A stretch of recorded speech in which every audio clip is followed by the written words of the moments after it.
The lecture hall at Columbia University fell silent as Professor James Harlow adjusted his glasses. At 58, with salt and pepper hair and penetrating eyes, he commanded respect without demanding it. Today's psychology seminar was supposed to cover basic Jungian concepts, but James had something different planned.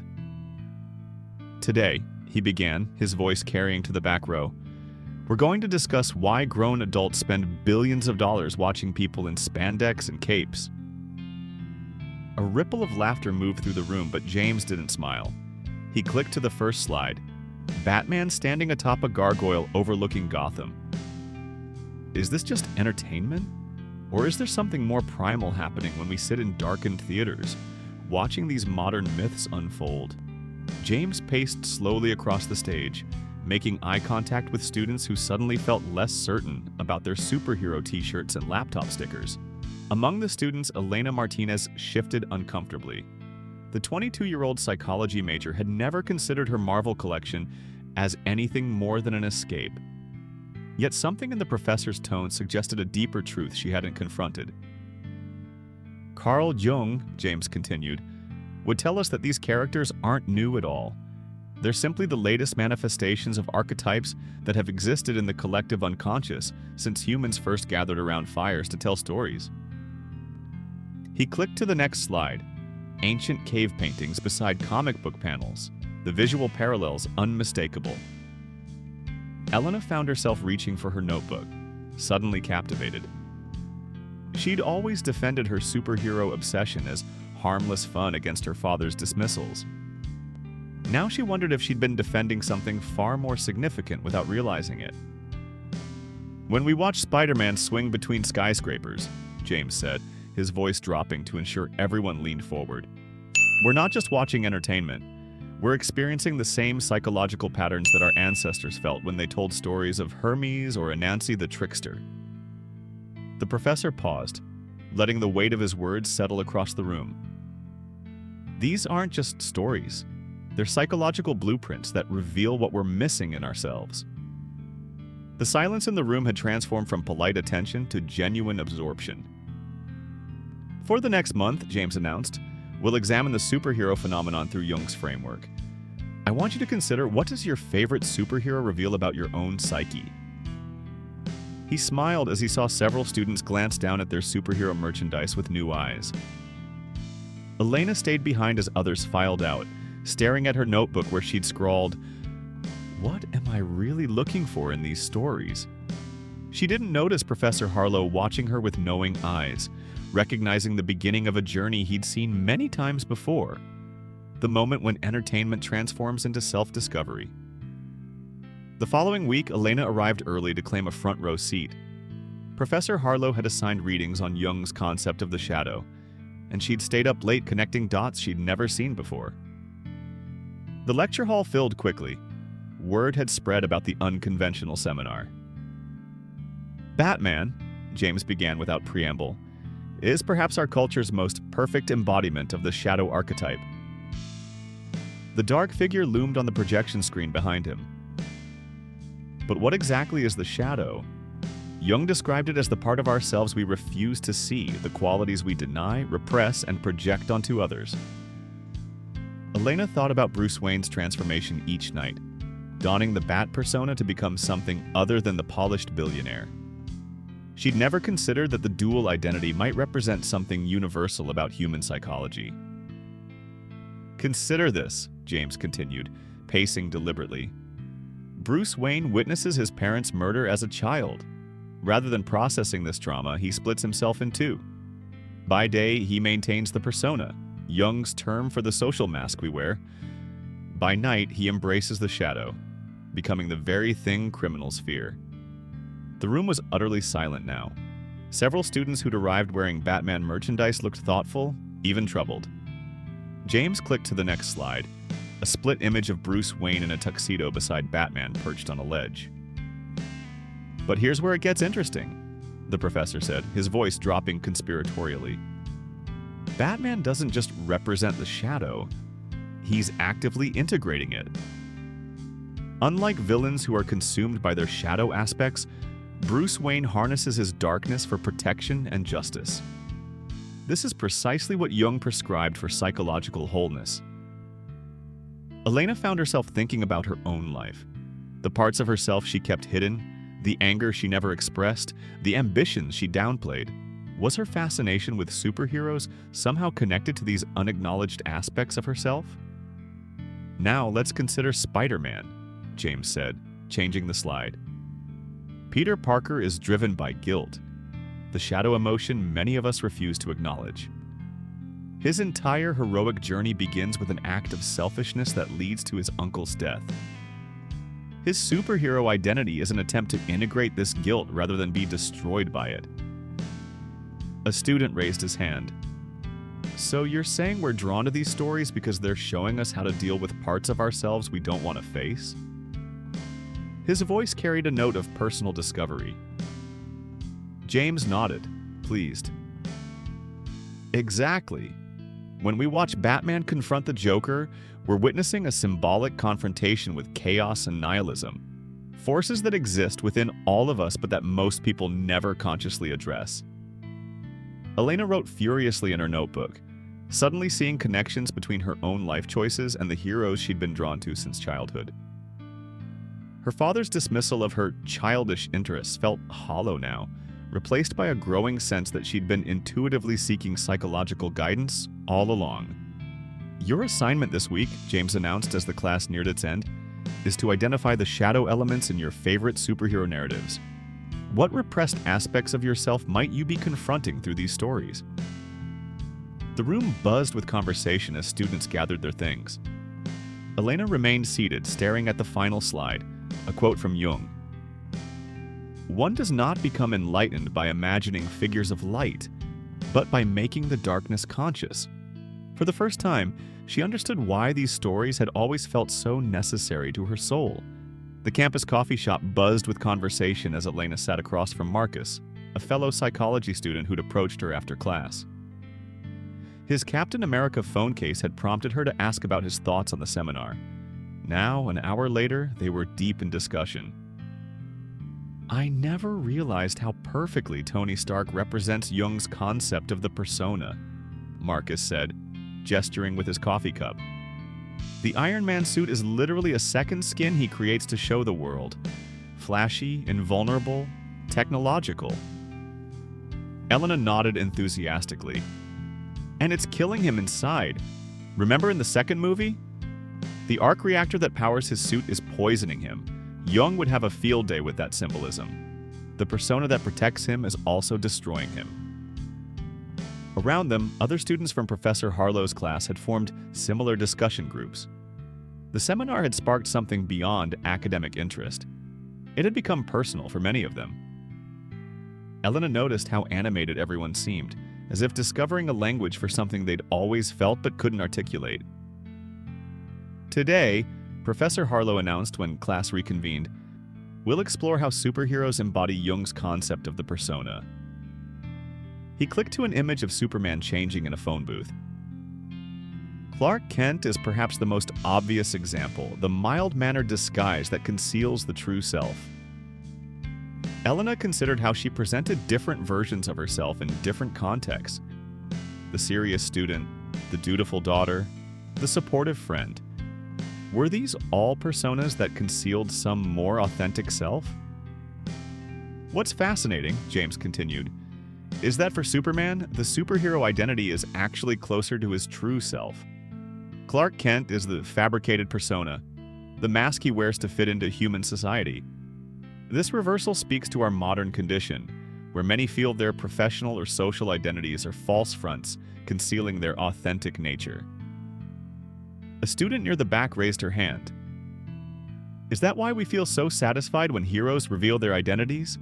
Like when Tony Stark announces, "I am Iron Man," at the press conference? James smiled appreciatively. Excellent observation. Those moments of integration, when the persona and the authentic self align, create powerful emotional responses because they represent the psychological wholeness we all seek.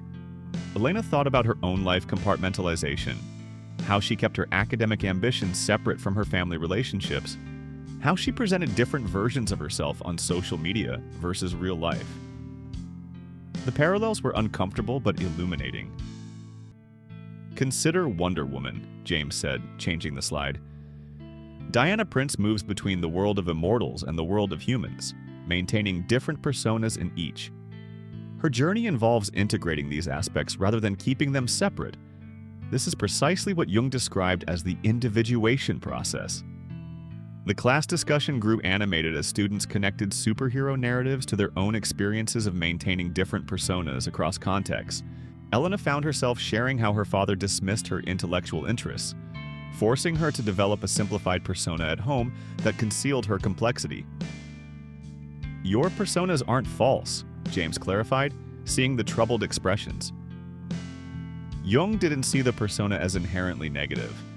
It's a necessary interface between our inner world and society. The problem arises when we mistake the persona for the whole self, or when we become trapped in personas that no longer serve our growth. As class ended, James assigned their next exploration, examining how superhero origin stories reflect Jung's concept of the call to adventure and the beginning of the individuation journey.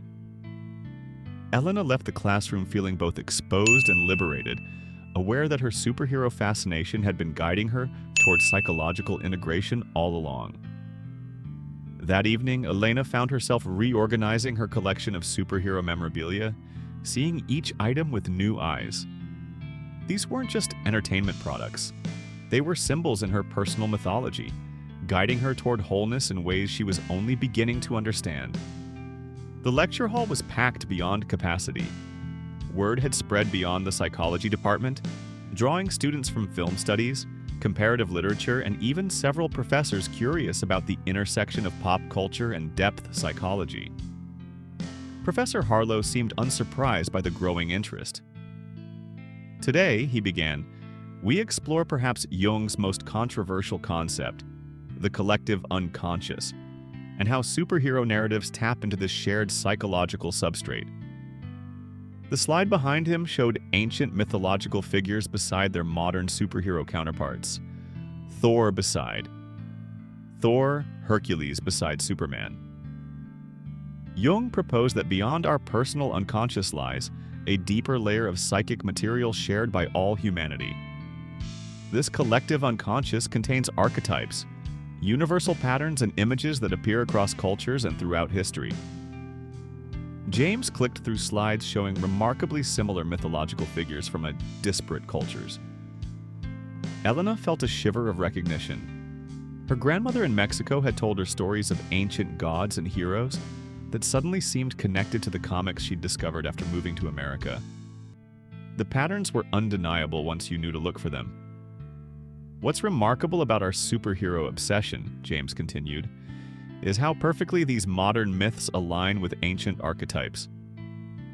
Captain America embodies the hero archetype that Joseph Campbell documented across world mythologies. The Avengers represent the archetypal pantheon, each member embodying different aspects of human potential." A film studies professor raised her hand. "Are you suggesting these parallels are intentional on the filmmaker's part, or unconscious manifestations?" James smiled. "Both, I believe. Some creators consciously draw on mythological patterns, like when Zack Snyder fills his Superman films with Christ imagery. But even when creators aren't consciously accessing these patterns, the archetypes emerge because they resonate with our collective psyche." Elena thought about the emotional power these films held for audiences worldwide. People who disagreed on politics, religion, and philosophy would sit together in darkened theaters, collectively moved by these modern myths. Was this the collective unconscious in action? "Consider the Marvel Cinematic Universe," James said, changing slides to show the interconnected film franchise. "We're witnessing something unprecedented, a consciously constructed modern mythology spanning dozens of films and billions of viewers." Jung would argue its tremendous success stems from how perfectly it activates archetypal patterns in the collective unconscious. A student asked about the psychological significance of crossover events like Infinity War, where multiple hero narratives converge. James nodded enthusiastically. These crossover events mirror ancient mythological structures where pantheons of gods would unite against cosmic threats. They satisfy a deep psychological need to see fragmented aspects of consciousness unified against chaos. The same pattern found in myths worldwide. Elena recalled the emotional devastation audiences felt at certain character deaths in these films. She'd been surprised by her own grief. These weren't real people, after all. But through Jung's framework, she understood she wasn't mourning fictional characters, but archetypal representations that connected to something deeper in her psyche. What we're witnessing, James said, his voice carrying a note of wonder, is the birth of the first truly global mythology in human history. These narratives transcend cultural, linguistic, and geographical boundaries in ways ancient myths never could. They're being received by billions of psyches simultaneously. The implications hung in the air. If Jung was right about the collective unconscious, these shared mythological experiences might be shaping human consciousness on an unprecedented scale. Elena felt both exhilarated and unsettled by the possibility. Your assignment, James announced as class ended, is to identify a superhero narrative that has moved you deeply and analyze which archetypal patterns it activates. What ancient mythological parallels can you find? Why did this particular story resonate with your psyche? As students filed out, Elena overheard heated discussions about whether superhero films were just entertainment or something more significant. The divide seemed to fall between those who consumed these stories passively and those who had experienced their transformative potential. That night, Elena called her grandmother in Mexico, asking her to retell the ancient myths she'd heard as a child. As the familiar stories unfolded, Elena recognized patterns she'd seen countless times in the theater. The connection across time and culture left her with a profound sense of being part of something larger than herself.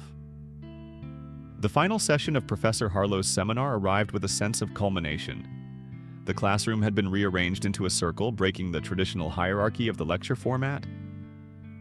James stood in the center, turning slowly to address everyone equally. Today, he began, we explore Jung's concept of individuation, the process of psychological integration that leads to wholeness, and how superhero narratives guide us through this journey. Behind him, the screen displayed a circular diagram of the hero's journey beside Jung's mandala symbols. Joseph Campbell, building on Jung's work, identified the monomyth or hero's journey, a pattern that appears in narratives across time and culture. What's remarkable is how perfectly superhero origin stories follow this pattern. James clicked through slides showing parallel structures across different superhero narratives. Elena had spent the week mapping her own life experiences onto the hero's journey framework. The parallels were uncanny. Her parents' divorce as the call to adventure, her struggle with identity in a new country as trials and tribulations, her discovery of psychology as the return with the elixir. The framework offered a new way to understand her life's narrative. Consider Dr. Strange, James continued. Stephen Strange begins as a brilliant but egotistical surgeon, identified completely with his persona. After his accident, he experiences what Jung would call the dark night of the soul, a confrontation with the shadow that destroys his former identity. The room was utterly silent, each person contemplating their own dark nights, their own identity crises. James's voice grew softer, more personal. Strange's journey to Kamartaj represents what Jung called the encounter with the self, the center of personality that transcends the ego. His training is literally about transcending ordinary consciousness to access deeper realities, a perfect metaphor for Jungian individuation. A student who rarely spoke raised her hand. Is that why these stories feel so necessary? Because they're showing us a path to becoming whole? Her voice carried the weight of personal revelation. James nodded. Exactly. In an age where traditional religious and cultural initiation rites have largely disappeared, these stories provide psychological guidance for the individuation process. They show us that our wounds can become sources of power, that our shadows can be integrated rather than repressed. Elena thought about her collection of superhero memorabilia at home, how she'd been drawn to these stories during her most difficult transitions. They hadn't been escapes from reality, but maps for navigating it. What's particularly valuable, James continued, is how these narratives show individuation as an ongoing process rather than a single transformation. Tony Stark doesn't resolve his issues in one film. We watch him struggle with his ego, his shadow, his father wound across multiple stories. This reflects the reality of psychological integration. The discussion opened to the group, with students sharing personal connections to superhero journeys. A young man described how Spider-Man's struggle with responsibility helped him process his own guilt after his parents' divorce. A woman explained how Wonder Woman had given her a framework for integrating strength and compassion in her own life. Jung believed, James said as the sharing continued, that symbols in the collective unconscious exist to guide individual development. When we're drawn to particular superhero narratives, we may be unconsciously seeking the psychological medicine we need most. As the seminar's end approached, James asked each person to reflect on what they'd discovered about themselves through examining their superhero attractions. The responses revealed profound self-insights, patterns of avoidance, unacknowledged strengths, paths forward through personal challenges. We began this seminar asking why adults spend billions on superhero entertainment, James said in conclusion. I hope you now see that these aren't childish distractions, but sophisticated psychological tools. They're not just stories about extraordinary powers, they're maps for becoming whole in a fragmented world. Elena stayed after class, approaching Professor Harlow with a question that had been forming throughout the seminar. Do you think the creators of these stories understand what they're really doing? Are they conscious of these psychological patterns? James smiled. Some are, some aren't. But that's the beauty of archetypal material. It works through us even when we're not aware of it. The best storytellers are often channels for the collective unconscious, rather than conscious manipulators of it. As Elena left the building, she looked up at the sky with new eyes. The superhero posters on her wall were no longer just entertainment. They were mirrors reflecting her own potential for integration, her own hero's journey toward becoming whole. In understanding why we worship superheroes, she had discovered something essential about what it means to be human. As the lights dim on our exploration of heroes and the human psyche, we're left with a profound truth. Our attraction to these caped figures isn't childish escapism. It's ancient wisdom speaking through modern mythology. When we feel that inexplicable pull toward Spider-Man's struggle, Batman's darkness, or Wonder Woman's compassion, we're not just being entertained, we're being guided. Our psyche is reaching for exactly what it needs to become whole. Jung understood that the most powerful healing doesn't come from intellectual understanding, but from stories that speak directly to our unconscious. In darkened theaters worldwide, as billions witness the same archetypal journeys simultaneously, perhaps we're participating in the largest collective psychological integration in human history. The next time someone dismisses your superhero fascination, remember, you're not watching fiction. You're witnessing your own potential for transformation reflected back at you. These aren't just stories about extraordinary powers. They're maps for becoming extraordinary in a world that often feels fragmented and chaotic. In recognizing why we worship superheroes, we discover something essential about what it means to be human. That within each of us lies the capacity for heroism, for integration, for becoming whole. And perhaps that's the most powerful superpower of all. What superhero resonates most deeply with your own journey? Share in the comments below. Your insight might be exactly what another viewer needs to hear on their path toward wholeness. And if you're ready to continue exploring the hidden psychology behind our modern myths, subscribe to the channel for more journeys into the depths of the human psyche. Thank you for joining me on this exploration of the extraordinary within the ordinary. Until our next adventure in consciousness, keep looking beneath the cape.